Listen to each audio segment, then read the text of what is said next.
Why do you think you were invited for the conclave, at the India Today conclave? My comments at the India Today conclave are primarily based on the methodologies of the rankings themselves. I'm a big fan of India Today. I used to work there when they used to do journalism. I was not using that statement that if you Google India, it will tell you it's a fascist country as evidence that India's intellectuals were... You did. You certainly did. I'm telling you specifically what you said and what followed, and we'll provide a link. We will provide a link to your original Please, provide a link. interview. I'm not hiding anything. Yeah. It's fine. I'll speak, then you speak. We won't speak over each other because Indian channels are well known for speaking over each other. In fact, India Today, you should check out their prime time. It's a circus. I disagree with you that when we speak, one can say stuff that you wouldn't write. I think words matter, and most serious academics use words responsibly, which I would forgive if one's just a Twitter troll seeking attention, but not an academic. First, I'll point out it is uncustomary for interviewers to compare their interviewees to internet trolls. The fact that you can find a trend should not be driving impartial academic studies of democracy. If a journalist does that, I'll forgive you. So I just thought being patronizing was one of the parts and parcels of what you get when you speak with an American. But it's interesting to see that when the same language is used when one is talking to you, it upsets you quite a bit, doesn't it, Professor? Welcome to News Laundry Interviews. Today, we are joined by Professor Salvatore Babones. So which are the Indian intellectuals who you actually have written, who you think have been extremely critical of India and its democracy? I've not done a systematic reading of Indian intellectuals to evaluate what they think about India. You know, as an academic, words are important. And absolute statements I'm not used to academics making. You said specifically, all rich countries are democracies. I mean, I was like, it's not even close to true. Saudi Arabia, Qatar, Bahrain, Singapore. All right, so you gave some examples. Saudi Arabia is not a rich country. As a GDP per capita, off the top of my head, I'd say about $8,000 per year. You said, Mr. Modi has recently made the recruitment of poor Muslims to the BJP an electoral priority. And the BJP is well known for not fielding Muslim candidates. I mean, they're almost completely missing. And you notice I said the word almost, because while they don't give them tickets, I will not use an absolute phrase, because as journalists, when I was one, and I had a very good teacher, Madhu Trehan, who was the founder of the magazine which invited you, you went on to say that if it wasn't for the Russia veto, based on the kind of information available about India on the internet, we would be declared a fascist state by the United Nations. You'll have to play my clip because I don't remember saying that India would be declared a fascist state by the Security Council. So please do play the clip if you have it ready. One reason is that India needs that Russian veto on the Security Council. Otherwise, India will be cast in the United Nations as a fascist state.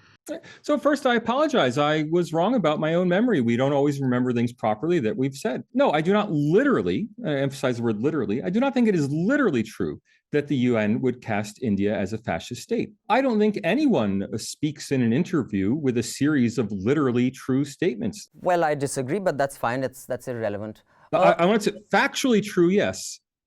Literally true, no. What do you think is the state of democracy and democratic values in America? I think American democracy is very healthy. Do you think another 6th of Jan can happen in America? Oh, sure. But I don't view 6th of January as being particularly a bad day.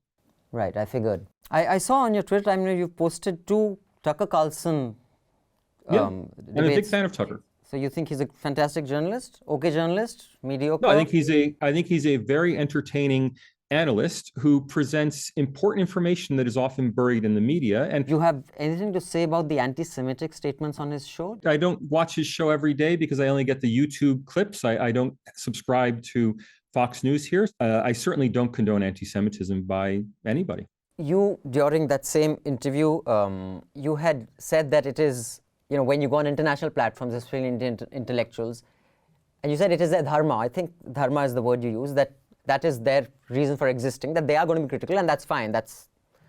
But to do that on international platforms on a regular basis is what causes this entire narrative of India being a fascist state, etc. That's. Oh, if I said entire narrative, so no, I know not you're entire saying narrative. You're quoting me. I don't remember, but if I did say that, I meant it in a broad contributes to. sense. Yeah, it contributes to. Of course, no entire narrative is formed by one. Oh, okay. one Well, I'm speech. sorry. I thought we were being literal tonight. Of course. But go on. Yes. No, even if you're being literal, even then, when you say narrative, I didn't say entire narrative. So that was a word you used.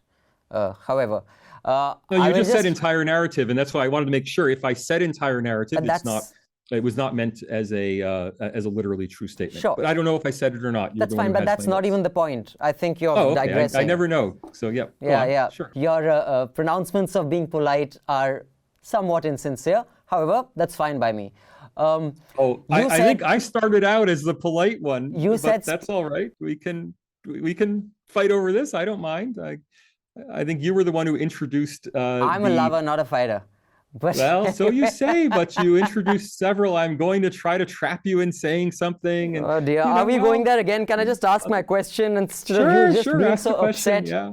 Free में इतना ही मिलेगा. To watch the full unedited interview, you have to subscribe to News Laundry and pay to keep news free. Because we don't run advertising. All our money comes from subscribers like you. And that is how public service journalism is paid for. All the studio lights, the cameras, all that you see on our website, it all comes from subscribers. So do subscribe, click on the subscription link, watch all the interviews unedited, and pay for public interest journalism.